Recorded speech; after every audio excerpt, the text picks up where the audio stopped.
Good afternoon, everyone. Welcome. And hello, Lara, who's just joined us. I know, talking about cutting it fine. Wow. Good morning. During the intros. I know. I put it on. I was like, oh my God, at the time. That's what happens when you spend a few days away. You lose all sense of reality. I think. We usually do that when we're chatting to our guests beforehand. We're so busy chatting to them and we think, oh, we should have gone live. Sorry. So how are you today?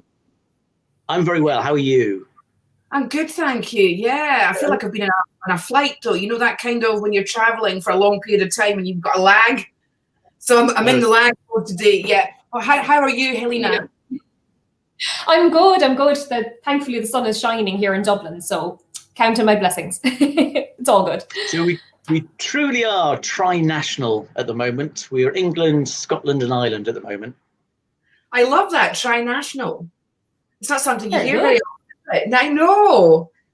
We've got, because you're down in south in England, aren't you? So we've got England, Scotland, and let me tell you, right, we just come back from Cardiff, Helena, and it was so, God, I've forgotten how warm it is down there compared to up here. We're travelling back up the road. We got as far as Manchester, and then it started torrential raining. Right, it's completely different up here, yeah. And you're how far in Scotland are you actually? You're up very far north? I'm up in Scotland, right? So I'm over near Stranraer. You know, I'm about 20 minutes from the ferry to go across to Belfast. Right, okay. Yeah. I'll put Lara on main screen so you can see where she was pointing. I'm sorry. Up here. That way, anyway. We'll put that away. We'll put that away. Yeah. So the eagle-eyed amongst you will see that we have been joined by the lovely Helena, who last time started talking about some Irish folk tales, and it was so fascinating we thought we would invite her back. So you grew up in Ballyhale, is that the correct way of saying it, in County Kilkenny? Yeah, Ballyhale in the southeast of Ireland, a fascinating place, which I sort of said sarcastically, but it is actually a lovely place. And of course, I grew up surrounded by Irish folklore, really, but it was only in my older years that I started to appreciate it and realise that not everybody grew up being told these crazy stories about the banshee and the puka and ring forts and fairy forts. I think it's quite a uniquely Irish thing, I guess. But although you do have quite a lot of folklore in Scotland as well, Lara, would I be right in saying that? Oh God, yes, definitely. I'm back now. I was like, where have I gone? We do. I think not as much as Ireland, I've got to say. I think Ireland probably, they are the chief storytellers, aren't they? The whole. Yeah. I mean, remember the last time you were on? You were saying that they used to have designated people go around villages and tell stories to the children and what have you. I think that's incredible. I think, look how we've society, when you think about it. Now we get, and when my children were younger, my eldest is 30, I think the storytelling tapes just came out when he was about 4, I think, back then. So, you know, like you've got the book and you've got the person reading the story at the same time, because you used to get TV programs, I think, where they were designated to just reading stories for children. So that kind of took it into your home, right? And now, I'm probably going to cause a bit of a debate here, but I don't believe you should have TVs in children's bedrooms, you know, up until they're at least sort of mid-teens anyway, right? For that reason. I wholeheartedly agree. Absolutely. Yeah.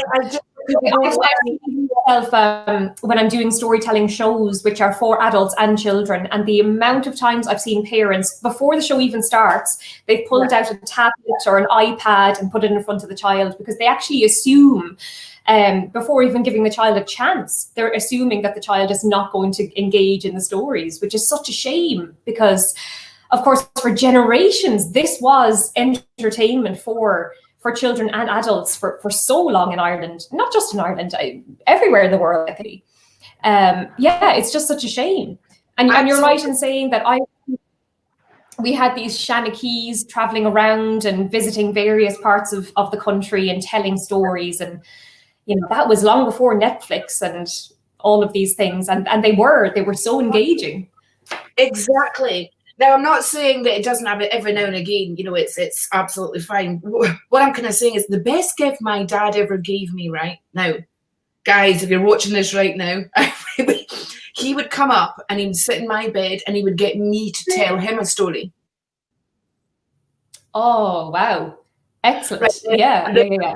As a child, the single most important thing, right? If I look back now, I've had 6 children. So the most important thing I can honestly say is imagination, right? Because there's no point learning about maths equations, right? Or, you know, algebra or anything else really at school that you learn without the ability to cause alchemy in some way. Imagination is that alchemy of the mind. It'll, you know, you're like, well, okay, if we just, what would happen if I did this? That kind of attitude that you get with the kind of storytelling, with the imagination side, right? Of, you know, taking it into a new direction. Even with my grandchildren, right? I tell stories and I include them in the stories, right? I make them the superheroes, right? So they really get there. Before you know it, they memorize that they look for it. If you miss a thing, the child will notice, by the way, right? If you're having a bad night, they will notice, right? You know, we're like, oh my God, I've forgotten what happens there. Because their imagination kicks in after a while and then they take it from there into a different part. And trust me, when they're at school, even after that, they're going into sort of, you know, the early teens, that sort of thing, when everything else turns upside down for them. I do feel that that's the one thing that stays consistent right through your life. I've got to say, I'm a strong advocate of that. I might not necessarily talk about that. Yeah, even in the ghost, the paranormal industry, the supernatural industry, you know, it's that, whether it's true or whether it's not true, it's that kind of relief that your mind loves, you know, to entertain the idea of the possibility that actually there's something else. Definitely. And that I think applies to Irish folklore as well, because, you know, there are a few other storytellers that will say tell folk tales, but afterwards they sort of explain why these superstitions might have existed, and they kind of look at the more scientific or anthropological side of it. Because of course a lot of these superstitions can be explained in certain ways. But I do find that that's kind of like telling a ghost story and then explaining why it probably wasn't, it was probably this flicker of the light, and it was probably kind of dissecting the story, which in my opinion, it spoils the magic a little bit. So I like to leave it open-ended and let the audience really take for what it is. Exactly. There's the whole thing of, let's go into Santa Claus and the Tooth Fairy, right? And you know, the other, they say make-believe. It's actually the magic, isn't it, that's so important, not just as a child, but as an adult. I swear to God, I heard Santa on the roof one year. Honestly, I did. Right? Yeah. That kept going for years. So it did. So like you're saying, I think we've got a bit lost in the whole, we have to prove everything in a scientific society, right? But then, what if they've proven it that's the other way, and you've spent 20 years actually, you know, so excited about the whole idea that this could be how it is, and then you get that let down. Mental health-wise, it's not good, is it? I don't think it's great. Definitely. So there's certainly a place for science, don't get me wrong at all. But like you said, the imagination is just such an important thing. And not just for kids to watch things on TV screens, and you know, books are wonderful, of course, but what is better than having somebody tell you a story by memory and letting you create the pictures in your own mind? I think there's something that something we really shouldn't lose about that. It's so important on so many levels. That's actually a really good point, is the fact of allowing the mind to create the film, right, inside. Yes. It's a very intuitive thing, isn't it? That's a very... I mean, one thing I particularly enjoy doing when I tell stories with children is allowing them to actually create their own characters in their mind. And I get them to move around the room, walking as the character. They decide how the character sounds, all of these sort of things. So it might be, I might tell them, okay, how do you think the banshee would move around the room right now? And the different ways that they engage is just fascinating. I mean, sometimes you're going to get them pretending to be SpongeBob SquarePants or something, you know, that's a given. But the majority of the time, it's just incredible to see the variety and the way that they have interpreted the stories, which it's great fun more than anything, really. Absolutely. And look at you. So tell us, what's been happening with you since we last spoke to you? Well, I've been doing a lot of online storytelling, which in itself, I guess, is fascinating. It's a completely different medium to what I've been used to pre-COVID, all of this, all these shenanigans. And it's something that I was so skeptical about beforehand. I thought, you can't do online storytelling. It's not the same as being in the room with somebody. But it's actually been interesting to see how we can use technology to tell stories, and how, I don't know about you, but I'm still fascinated by the fact that I can Skype or Zoom with somebody who's in Scotland or in South Africa or something. I know I probably sound like I'm 100 years old in saying that, but I'm still fascinated by it. And I love the fact that I can actually use my surroundings now to tell stories. So I've been telling stories in my parents' garden. We've got 2 donkeys that they don't live with my parents. That sounds strange, but they belong to my parents. And I've been outside telling stories with the donkeys, and it's just so interesting to see how that changes the storytelling and how it changes the audience's experience as well. It's just it's strange but interesting times, I have to say. Oh my goodness, and you're so right. So every time you do a new story, you set the scene round about, so it inspires different parts of that story and their imagination as well.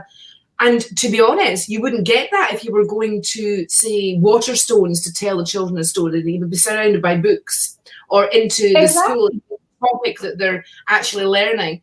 So do you have do you have a studio where you are? Well, I'm just in my apartment in Dublin at the moment, and when I'm doing storytelling shows, I'll have all sorts of twinkly lights and things like that behind me. So that's kind of what I started out doing. But when I'm doing shows in the daytime and I'm able to get down to Kilkenny to my parents' house, and like I said, I go out to the field and the garden with the donkeys and that, and being surrounded by the Irish landscape, which is where the majority of my stories are based, it's really put an interesting twist on it. Because I'm so used to sitting in a bar in Dublin or in a restaurant or on a stage, and I'm trying to portray and create the Irish landscape in people's imaginations. But now I've got this whole other side of it where I can actually be physically in the Irish landscape as I'm telling the stories. So it's different. I'm not going to say it's better, but it's certainly a different way, and perhaps equally good, in a sense, way of engaging the audience with Irish folklore and the Irish landscape. I hope that makes sense. Yeah, no, absolutely. So you're provoking an imagination in lots of different modalities, and you think about it, the joy of Zoom, the joy of doing the Skype, like you're saying, the joy of doing things virtually. My God, even a couple of years ago, we never thought we'd be here right now, did we, doing this? Absolutely not. No, definitely not. So it's actually made quite a big impact on the type of thing that you do, because you've been able to, it's afforded you to take it into a different dimension entirely, hasn't it? With definitely. Not just your voice, because you have an amazing voice. I find that when you talk, I could listen to you for ages. I'm like, Well, there's plenty of family members that would disagree with you on that one, but probably. I hope my husband is watching this upstairs. But yeah, it's really what I found really interesting being in the Irish landscape when I'm telling the stories is, it's you've got to think on your feet as well, because I've been looking a lot more into the Irish folklore attached to Irish flowers, to wildflowers and to the birds and things like that, because this is what I'm surrounded by while I'm telling the stories. And I've started bringing, let's say, the foxglove, for example.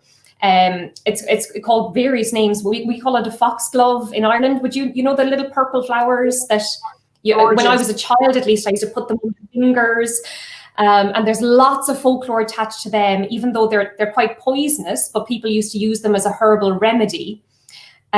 thinking that they were probably helping somebody. They would make a tea from the foxglove, which would actually increase your heart rate. And if you were taken by the fairies, it was that you had been struck by the fairies. If somebody was perhaps after actually having a stroke, but people would refer to them as having been struck by the fairies, and they would give them this herbal remedy made by foxglove. So I've managed to incorporate that into my stories as well, and actually be able to show people the other day I had a family in Rhode Island that I was showing around the garden. I could literally show them the foxglove right there in its habitat and tell them this as a story about foxgloves and things like that. So it's it's just a completely different medium. And I guess it's interesting to see how far we can actually take that. I'm sure you could do the same, actually, being in Scotland. I mean, you've got a beautiful landscape around you, I'm sure. We do. I'm lucky that I live in 8.5 acres of woodland, hundreds of year-old trees and stuff. I quite often will take, the people on my page around my garden, when it's not raining. And the last time, which is I guess. The last time I went down there, I was going to go down the path because we've got a stream, and a tree had fallen down that I hadn't noticed. I ended up having to put, my device down. I had to literally crawl under this tree on my hands and feet, like literally on my stomach, like limbo dancing, but in reverse. Can I just say that? And off I went, okay then, right, off we go.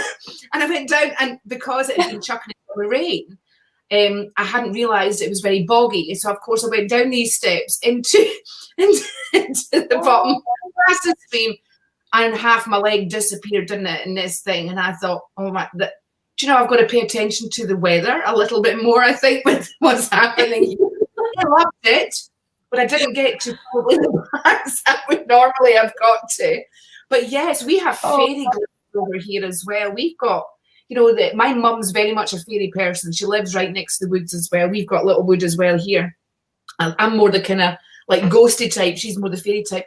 But I think it's because, to me, listening to you talking about the foxgloves, to do with the flowers, to do with, a lot of nature as well, that is that you pay attention to this stuff that a lot of people have walked right past, in their life, right? And even now, children, like with the iPads, you've got Netflix, you've got, 3,000 zillion different channels that you get, that they're not playing outside as much, right? They're indoors. Yeah. Right? Yeah. So I watched your face when you were talking like that, and your face genuinely lit up. Your eyes started sparkling. So I think you get feedback from this type of thing, right? Like you probably feel a feedback from when like the faces of children, energetic feedback if you're reading in person as well, and you get to probably experience that magic of what nature provides round about you. Because I believe in fairies. Can I just say that my grandfather caught a fairy on, he used to do his own photography, and he caught one at the bottom of the garden. So I brought up like that, of it was never discussed whether it was, real or not real. It was very matter of fact. Yeah. Right. And I think that Irish folklore, if you go to Ireland, guys, right? If you go to Ireland, this is normal stuff, right? In Ireland, it's an automatic, they are born believing, I think the word is, right? Their belief systems are different. And listen, we can't have the religious conversation with that, because religion is also very strong over in Ireland and lots of different, parts as well. So it's separate to religion, belief. I think you'll agree, won't you, Helena? It's a funny one. The Irish people are quite interesting in that, my grandparents would have firmly believed in the fairies and also been firm, strong Catholics at the same time. And for some reason, they never saw that as a contradiction, even though technically, I guess it should be, but for some reason, they didn't see it as a contradiction. They firmly believed in both. And that's just commonplace in Ireland. It really is.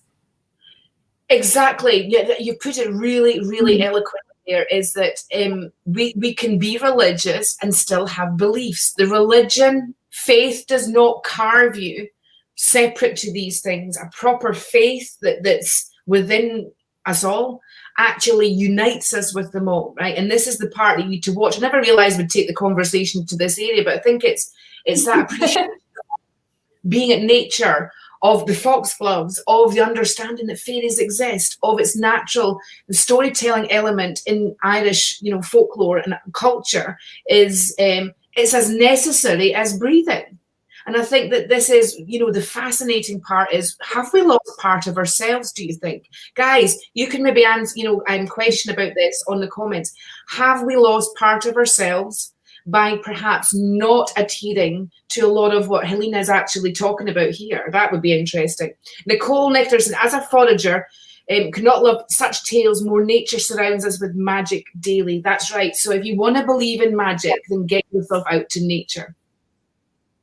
Absolutely. I have to say as well that I've even though I've always loved Irish and I'm a storyteller, but I've even found a more newfound appreciation, I guess, for Irish nature in the last few months, because we were locked up here in my apartment in Dublin. And when I finally got to go down to Kilkenny and visit my family, it was like going from black and white to colour. It was like the Wizard of Oz at the start of the movie when she opens the door. It really did feel like that, and I've always had an appreciation for it, but even more so now. I think it's just and I think my parents as well, they see it every day and they just think we're like hippies coming down and going on about how lovely and green everything is, but it really is true. It's beautiful, and there's something very refreshing, I think. I mean, the stresses of the day sort of disappear if you take a walk in nature and just take a breath, I guess, as well. Being surrounded by the birds and everything like that, I'm sure you find the same in Scotland as well, that there's something that just kind of brings you back down to earth in a sense when you surround yourself by nature. Well, the colour, absolutely. I can tell driving north, right, from down south. No offense, because I've got English blood in me as well, guys, right? But as you approach Scottish borders, right, suddenly everything gets greener, right? That's how you know you're actually getting near Scotland. You come into Scotland, it's suddenly this array of rich greenness that because Ireland and Scotland are very similar, I would say, with their colouring and with the whole countryside things. I mean, we've got our barren parts, we've got our town and city parts, but the actual country itself. And I think that as a few of them have commented here, I'm seeing the comments, it's really provoked quite a kind of like, they've all aligned with you at this point here. Nature and that we've lost sight of that magic being reflected back to us, particularly as women. Right now, women, we are mirrors, we reflect, right? So like, we need to see love, right? We don't want to hear people talking about it all the time. We need to see it, we need to feel it, we need to feel that energy, right? We have to have that reflection. And so losing sight of magic, losing sight of the belief within ourselves, perhaps is more to do with that we don't go into nature more often, and just to kind of balance it out by seeing the magic. Right, like flowers grow next to each other, but they don't think once about competing with each other. They just grow and bloom, and they're good at the ta-da. Look, we're here. Right, they start off as a seed and grow to something magnificent. Right, Stephen Brand just put, Jonathan, would you agree as a ghost hunter, fairies are elementals which you sometimes come across whilst in ghost hunts? Wow, here's Jonathan comes in. There we go.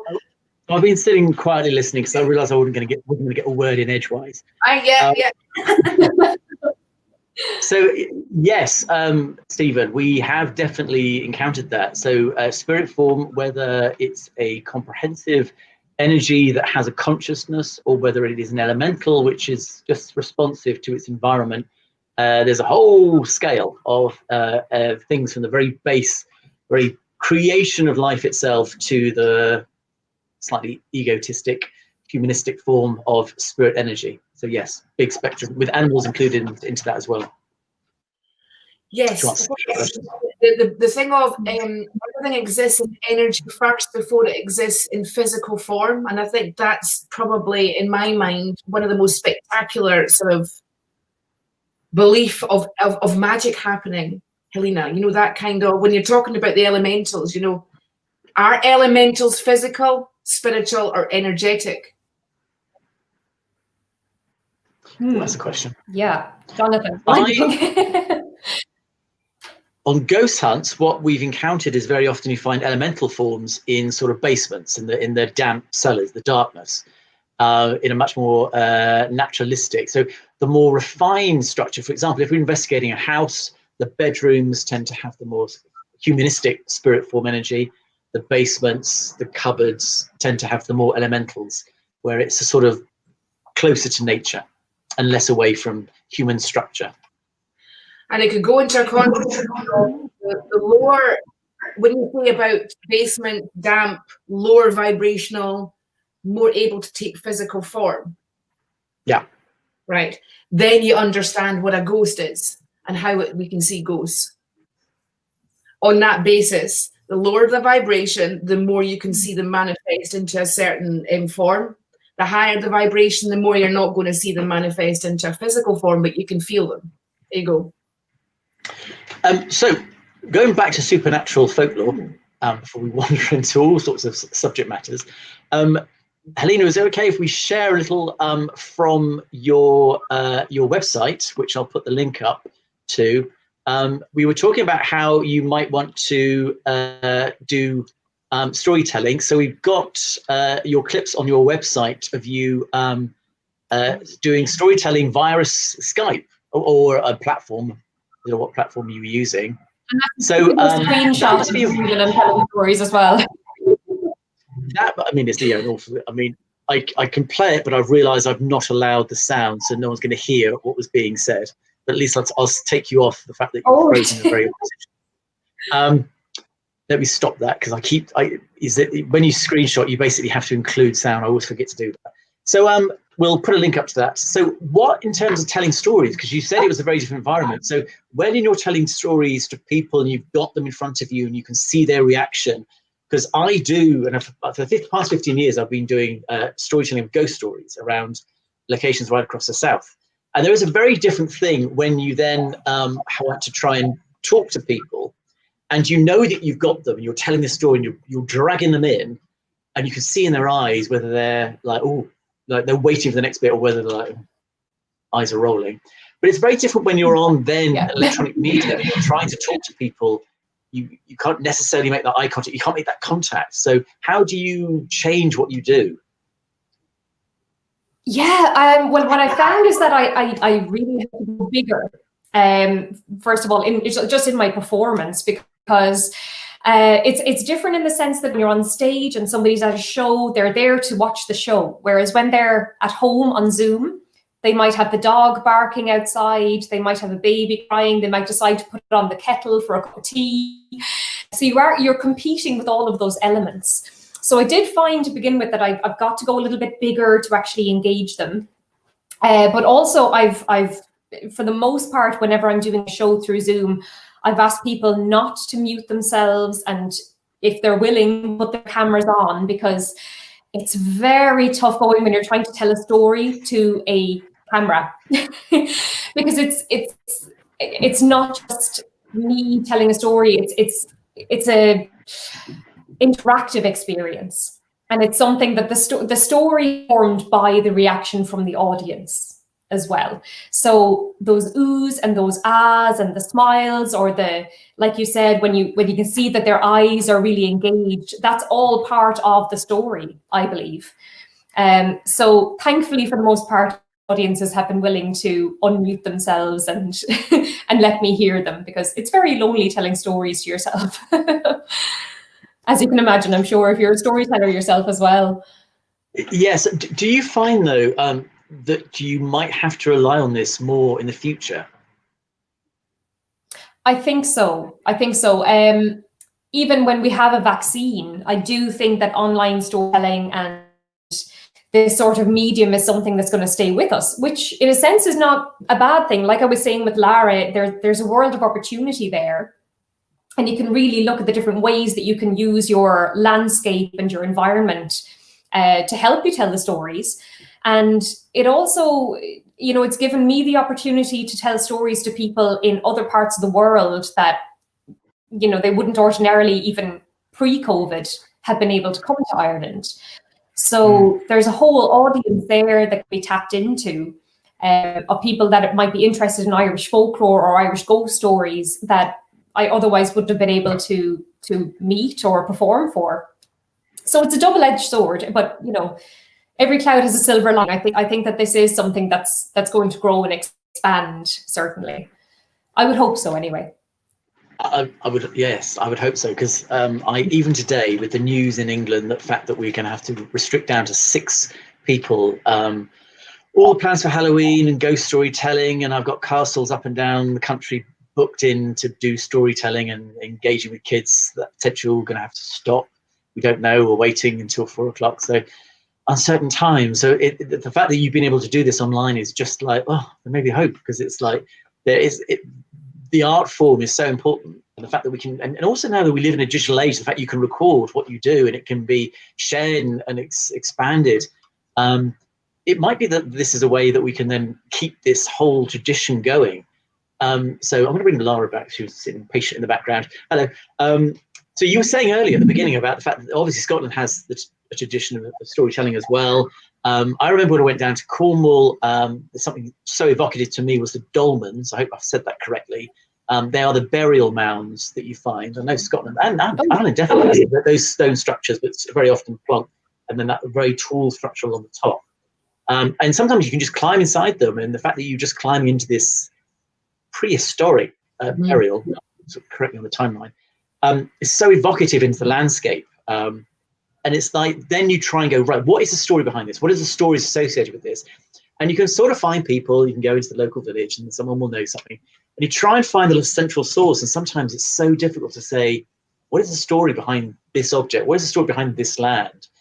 And it's so important that these are captured and carried on, because they just dissipate.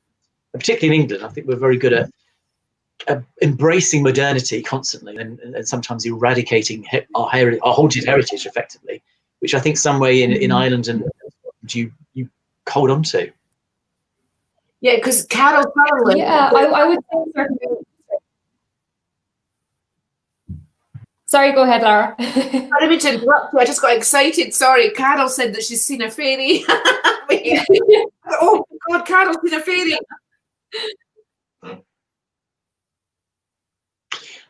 So Helena, what were you about to say?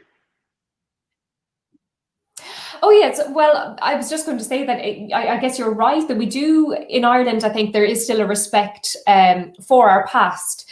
Certainly, we have plenty of motorways and highways that have been built and that sort of thing in recent years, but there were instances where there's a very famous case actually from it was around 1998, 1999 when building a road in the west of Ireland.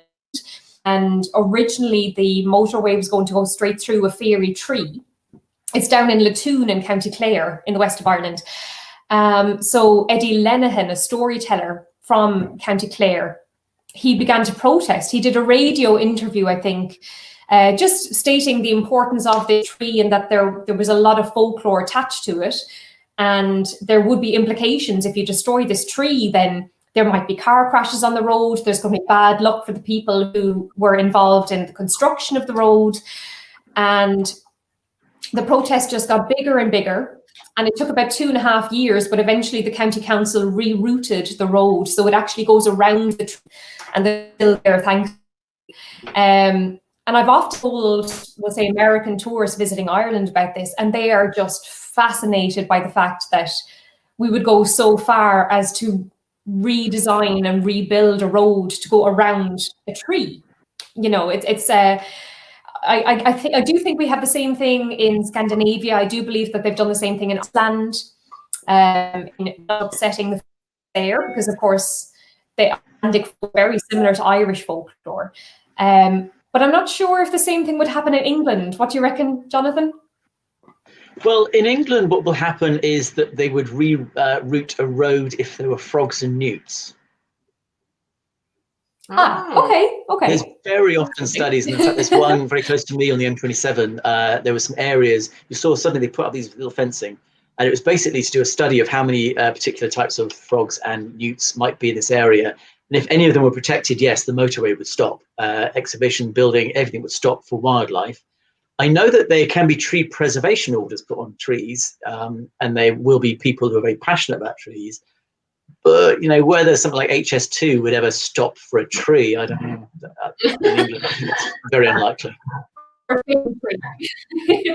And this tree, it has to be said, is nothing spectacular. It's more like a bush. So, you know, I've heard a lot of disappointed tourists saying that they went to see the Latoon tree expecting something spectacular, but it's really just a small little tree under the road. But from the Irish folklore perspective, it's incredibly important. So I think they did the right thing in rerouting the road. I mean, I think that is very interesting. I think in England, history would often, so you'll see cases, and you know, people, the film TV programs like Lovejoy have often used this thing when they find an ancient document that legally allows common land and therefore something couldn't be built, or all that kind of stuff would exist.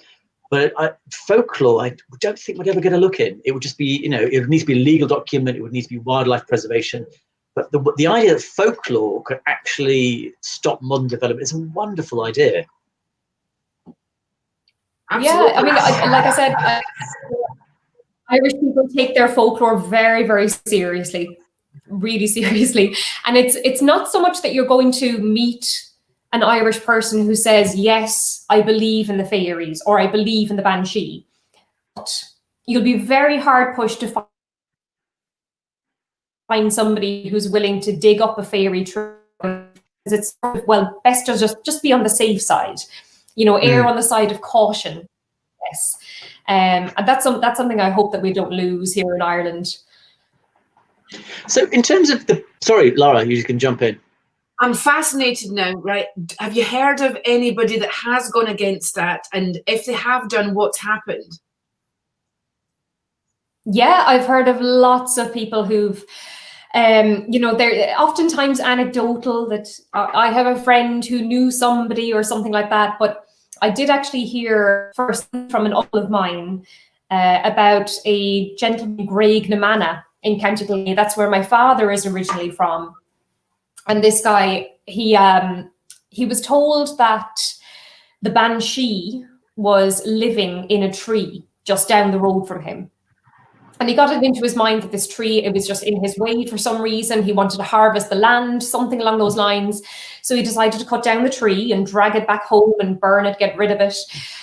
The donkey that he had a donkey and cart that he used to bring the tree back home. The donkey passed away the week later. And it was quite vague in what happened to him himself. What my uncle said was he was not the better for it afterwards, which means whether he became ill or whether he passed away, I'm not entirely sure. But this was in my uncle's lifetime that this actually happened. And it was common knowledge around Graignamanagh that this man, he just should not have, he had been warned the banshee was occupying this tree. He shouldn't cut it down, but he went ahead and did it anyway. And those sort of stories you'll hear everywhere. In every village in Ireland, you're going to hear of something like that. So I can understand why people want to err on the side of caution, yes. Wow, I mean, I wouldn't cut the tree down, but it would be interesting to see if it would be a good argument to stop the council from cutting trees down to build a motorway, wouldn't it? That the banshee and their family are living in those trees. You can't do it. I'm curious. Absolutely, so generally, how many people would you be able to say actually believed in the banshee? Or is it a case of they won't necessarily admit to it, but they'll do things just in case the wrath of the banshee happens? Yeah, it's very, very hard to say, because I usually find that you've got to dig a little bit underneath the surface with Irish people. You know, a lot of Irish people will sort of be dismissive of these folk tales until you dig a little bit deeper. I mean, I had one guy who was in his 30s one night at a show of mine. He was Irish and he had brought some American cousins, so he was expecting it to be all, you know, paddywhackery and just silly Irish folk tales. But he approached me afterwards and said, listen, I know it's all rubbish, but my brother saw the banshee 3 times. So it's sort of that element of dismissing it, but taking it very seriously at the same time. And I remember one day with my mother just joking that we were hearing a strange noise outside one day. And I said, oh God, that's the banshee. And my mother just went, oh God, don't say that. Oh Lord Almighty, you know.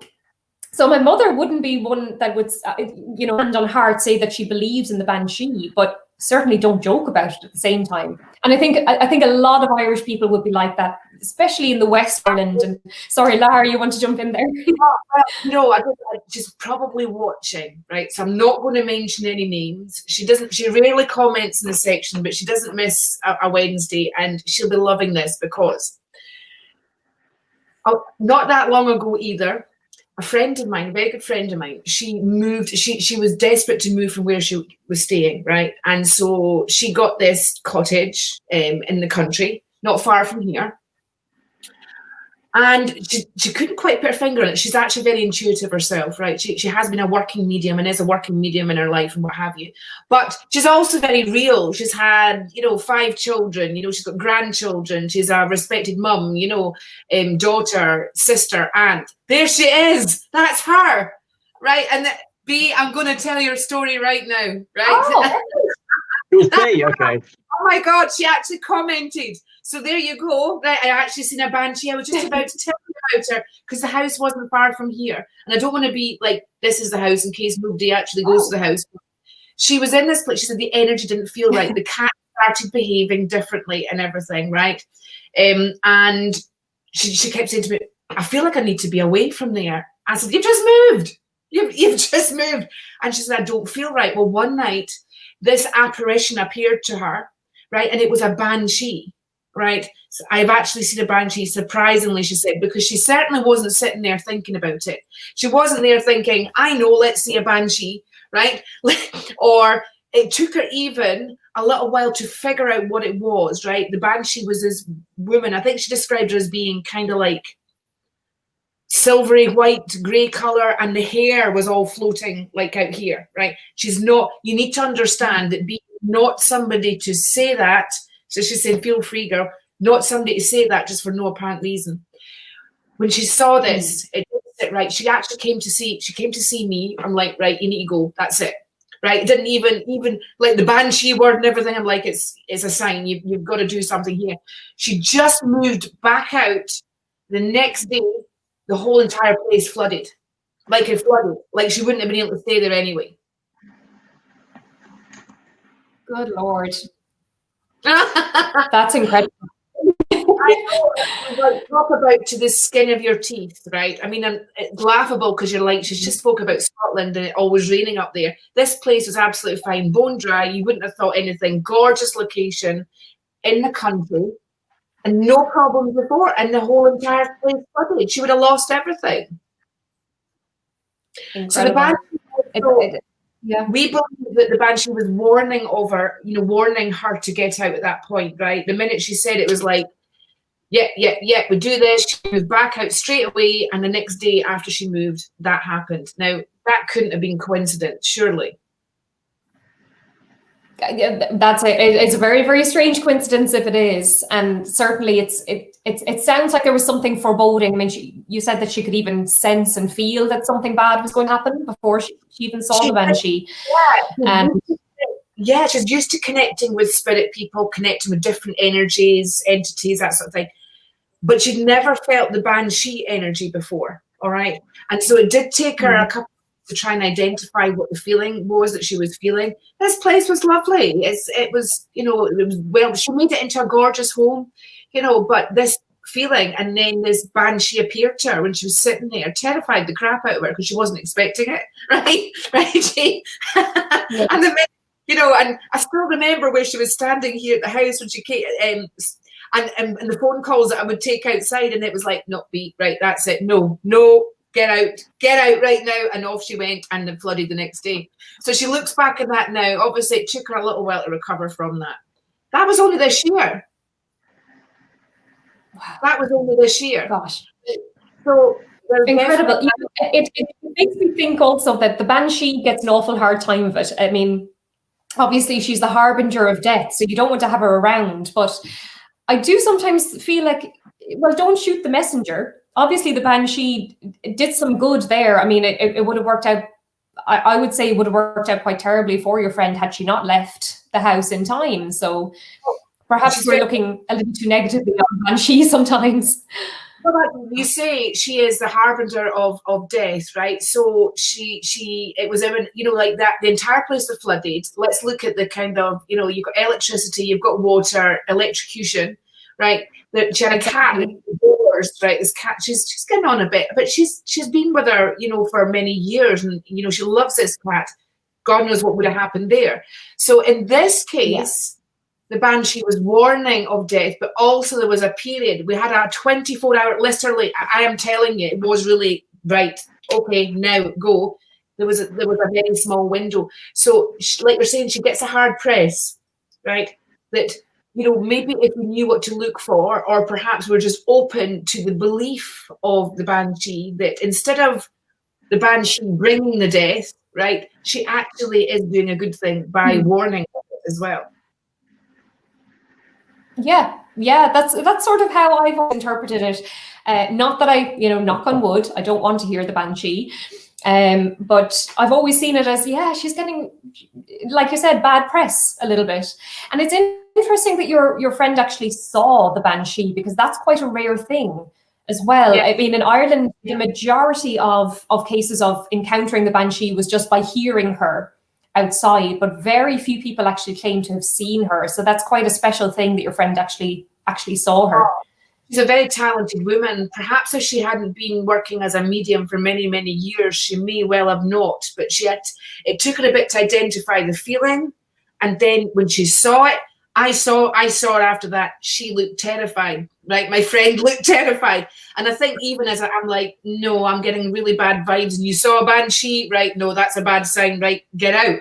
You know, and she was gone before you knew it. I noticed Jonathan's gone very quiet. Have you noticed this, Helena? I'm just listening. In fact, what I had done was I got up the fact that we have got on your website. Oh, this is me talking.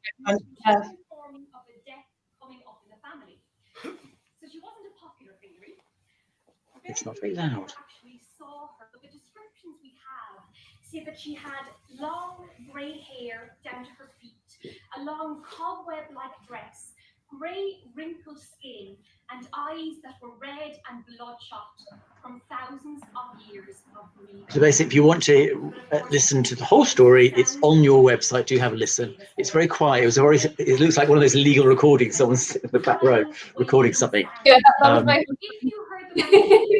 in the back row hiding. That's the banshee you're describing, because B described her as that with the long flowing hair. Yes, yeah. I mean, that's what the majority of people would have said, that she had long grey hair. Some people would have said she had white hair. It varies. It varies. But essentially, I guess you could say she was witch-like. I guess that would be probably the best way to describe, you know, the traditional sort of, you know, long cobweb-like dress, and very haggard looking, very forlorn looking.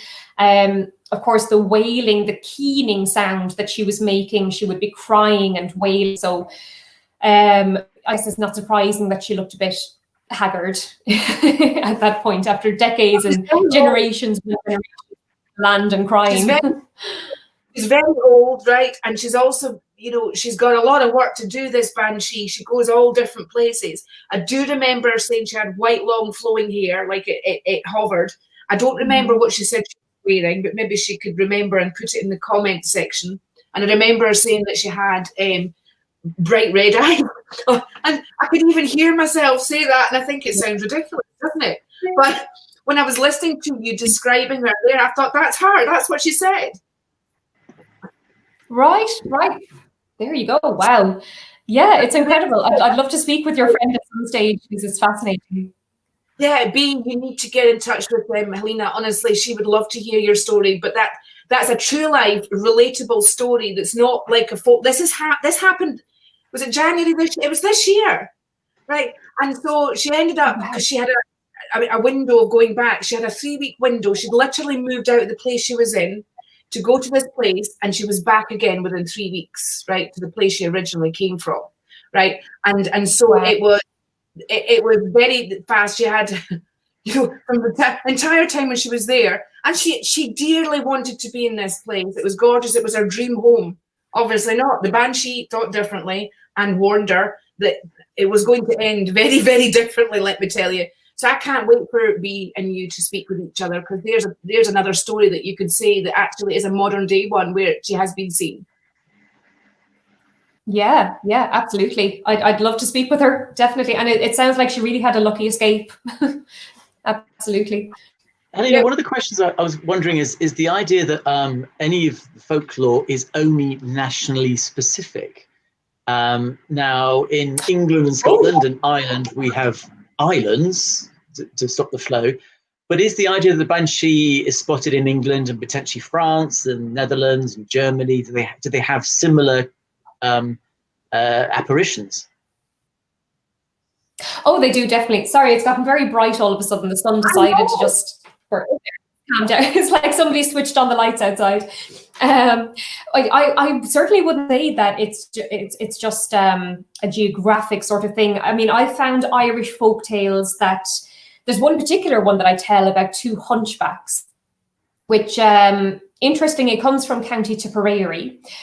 But I've actually found versions of the same story in Italian, in Japanese, in Scotland actually as well, in Scandinavia. So a lot of these stories would have traveled.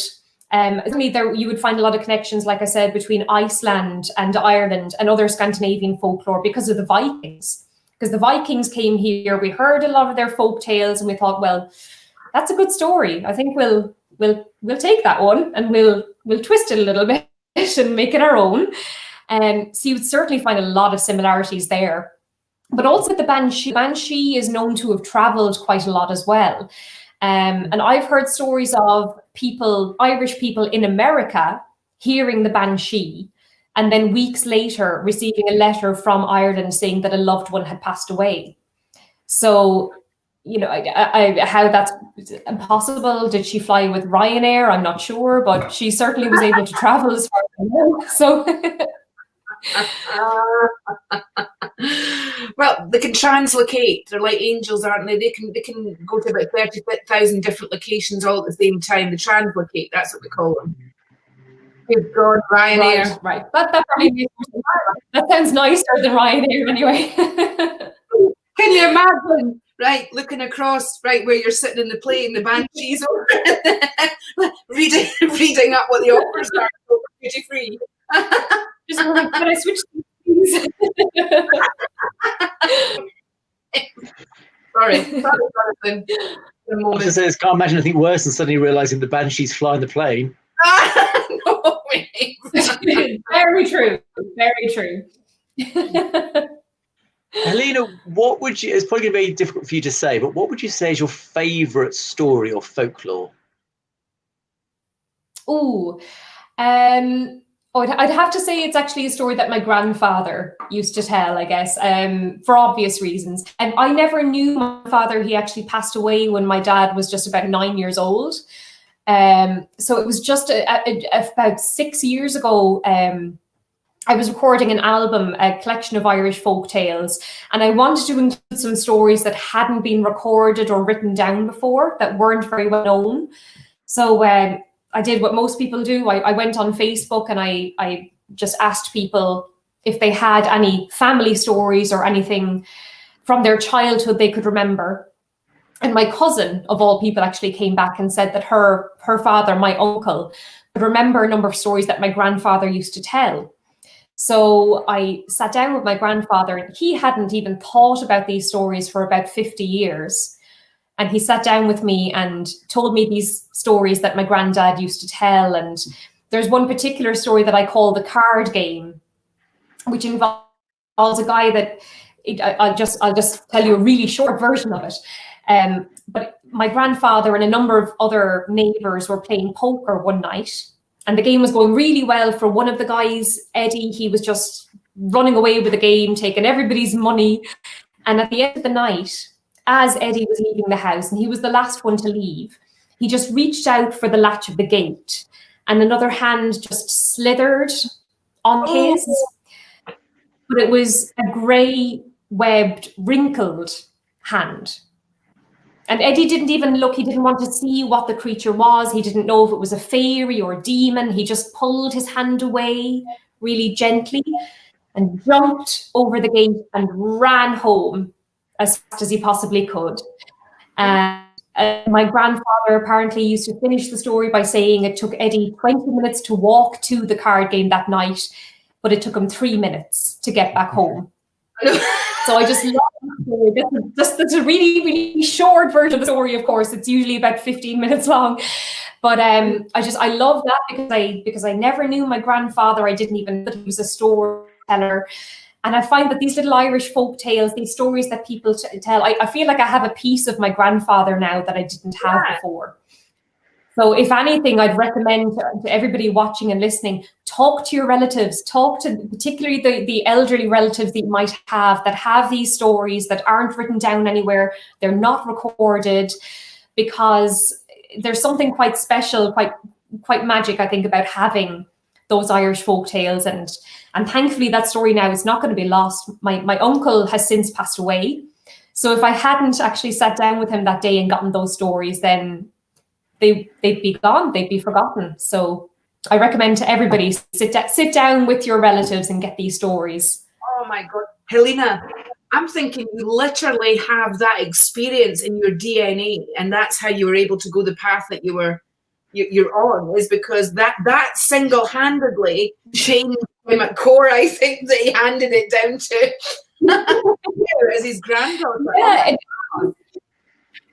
it was so strange for me to hear. This was a few years after I'd started storytelling, and my uncle said, "Oh yeah, your grandfather. He used to the neighbors used to come over. They'd be sitting down on the floor, all the children, and he'd have them in the grip of in the palm of his hands. He was a great storyteller." And I was thinking, okay, I had no idea, and how whether it, like you said, it's in my DNA or it was in my genes or something to go into storytelling, I don't know, but it certainly made me think about it in a whole other light. Really did. Yeah. The identity for you as well is that you have an identity there that you can now, look further back in the family. Although I've got to admit that this cold, slithery hand on top of his hand, I think pretty much changed him at a core. Wow. Jonathan, once again, you're speechless. Well, it's a great story, and there's quite a few ghost stories I tell that involve disembodied hands, and there is something just so evocative about that concept. And even the description of the grey, cold, slithery, such a great word, just puts that shiver down your spine. You're right. That word, doesn't it? I've got to be honest, when you're not expecting it and you put your hand on top of a gate or whatever, and this other hand, when you're not, I mean, come on. I mean, even if it was a physical human being, you'd do it right, wouldn't you? That's right. I mean, I'm sure everybody's had the experience of accidentally touching a spider or something like that, but imagine if it's a grey, slithery hand. That's a whole other ball game altogether. So not an experience I would like to have, I have to say. It touches you on all levels, because then it's the proximity, and then there's its physical touch. So yeah, anything you might be scared of, as long as there's a distance, that's fine. But once you breach proximity and you actually make contact with, then it's all your worst nightmares in one go. Oh, that is definitely. Wow. Oh my goodness. Do you have children? No, I have cats, but they don't really like my stories. They're not very interested. Oh my God. I do have a little nephew who has been inundated with nursery rhymes, and he will have to suffer through my stories very soon. He's only about 1.5 years now, so he's got it all ahead of him. Oh my God. Yeah, I can imagine. I just can't wait. Actually, as he gets older, what stories he's going to tell about his aunt telling him all these stories. That's the fascinating part for me. He might be telling it to other audiences, or he might be telling it to a psychologist. I'm not sure, but we'll have to see. Still, wouldn't you want to see the psychologist's face if he ever does that? I would want to see the teacher's face at school. Amazing stories. Even Jonathan's right there with me. That's got to be the gift in it all, isn't it? That is a gift. Totally. Yeah. Oh, yeah. Oh my God. Well, I've had such a blast this week. Honestly, I love it when you come on, Helena. For me, you could come on every week, honestly. Oh, well, it's just a pleasure. It's an absolute pleasure. And it's, I mean, we're not in 100% lockdown here in Ireland, but it's still fairly grim. I haven't done any live shows since March. So it's just lovely to be able to talk about folklore and speak to like-minded people as well. So it's an absolute pleasure. Thanks for having me. Oh, thank you. Tell everybody where they could go to get all your books and things, right? And your, all your stuff. Yeah. Yeah, I don't have any books, but I've got albums that are available on CD and MP3, and you can just go to irishstoryteller.com. That's my website. Irish Storyteller. Oh, you don't do the books. Byrne.com. It's really weird. I saw you sitting reading from a book. For some reason, I think it was the whole tape thing, the tapes and the book at the same time. We've moved past from tape now, so we have. But I'm talking about this whole storyteller part and the book at the same time. I think, Helena, you need to write a book as well. That's a good idea. I don't have the time right now with COVID and everything, so you're probably right. I should get working on that. Definitely. I know. It's having to be in the one place to do that, isn't it? That's when you're a free spirit like yourself. That's actually a tough call, tougher than you think. Yeah, that's it. You could dictate getting them in frame. You could dictate it and get one of those programs to type it as you said the story. That would be fabulous, wouldn't it? Actually, maybe so, yeah. Because usually when I'm rehearsing stories and that, I'm pacing the floor. I can never just sit and practice a story, just telling myself a story. So if I have a little dictaphone or something like that, that'll do the work for me. That'd be great. Have we got a treat for you today? Dictaphone. Helena, thank you so much for coming on. It's been an absolute delight. Guys, please go and check her website out. She's just amazing, right? And of course, now we're going to have to get you talking with Bea as well, so you can tell her story too. I'm sure you'll do it more justice. Banshee story continues. Yes, I know, to be continued. Anyway, lots of love. Take care. Anyway. Helena, thank you so much. One of my favorite TV programs is Jim Henson's The Storyteller, and now I feel like I've met the real one. Oh, that's right. Yeah. Oh, that's great. Thank you guys so much. Thank you, Jonathan. Thank you, Lara. You're welcome. Lovely to speak with. Thank you very much. Thank you. Bye. Bye. Wasn't that fantastic? Oh yeah, honestly, I could just listen to her all day. So I could. She's just got a voice for it. I think it's not everybody that can get away with doing storytelling. It's like my dad, when he starts to tell a joke, I think, oh my God, he's going to tell a joke. I don't know what it is. It must be his voice. It's the fact it takes him forever to get there that I've lost the thread. So I think it's a gift in itself, is what I'm saying. Like, even telling a joke is a gift, to tell it successfully, like a comedian on a stage. It's not just everybody can do that. No, absolutely. Yeah. It's a difficult thing, and it needs the sort of nerves of steel, because you basically have to tell this story and keep people gripped. We just hope that they carry on listening. Absolutely. So, guys, and I love the fact you put the footage up there as well with the little boy, as she was telling the story and what have you. Actually, it's made me go, you know what? Rather than get the old CDs, put Netflix on or whatever, wouldn't it be great to subscribe to Helena, and then each night she tells stories, like in all these kids there. You could see the value in the whole virtual thing. So you've got a virtual room full of lots of different children, all in bed at bedtime. I would get them into a great routine, and I think it's the more modern day way of looking at it, rather than go to Netflix or Now TV and put a cartoon on. A different story every night. Yeah, and I am really grateful actually now, Bea, that you did experience and see the Banshee. Otherwise, I wouldn't have been able to participate in that conversation and actually know somebody who has seen one.